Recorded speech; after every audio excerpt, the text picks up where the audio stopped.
A U.S. drone strike in eastern Afghanistan has resulted in the deaths of 5 people. Press reports indicate that they were members of the Tehreek-e-Taliban Pakistan. Drone strikes in the Afghanistan-Pakistan region have sharply risen this year, although there has been little media coverage.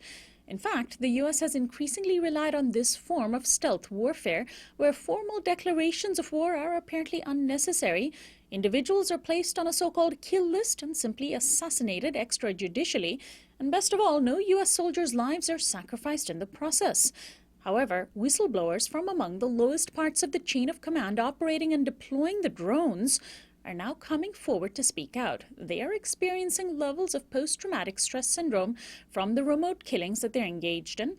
Writing about this, how the U.S. drone program is not as sound as we imagine, is my guest, Pratap Chatterjee. He's the executive director of Corp Watch. He's the author of Halliburton's Army, How a Well-Connected Texas Oil Company Revolutionized the Way America Makes War. He recently published an op-ed in the New York Times called Our Drone War Burnout. He's a regular contributor to Tom Dispatch, and his new book, Verax, is a graphic novel about whistleblowers and mass surveillance, co-authored by Khalil Bendib. It's going to be published by Metropolitan Books. Welcome to Uprising, Pratap.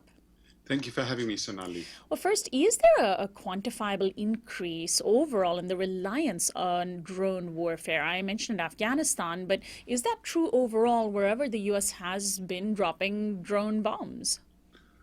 Well, the United States Air Force, for example, which is the only force that we really have any detailed knowledge of, estimates that more than half of its actual warfare is done by drone now. So they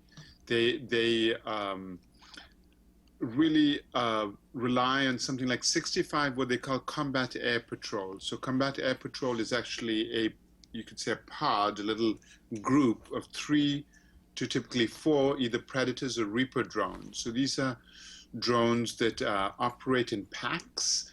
There's 1 on the ground, 3 up in the air, and they are covering a particular area of, let's say, Pakistan or Somalia, or Afghanistan, or Iraq, or Syria, or Yemen, for example. And so there's 65 of these operating around the world, and they require an estimated, 186 people per pod, and therefore perhaps around 12,000 people to operate.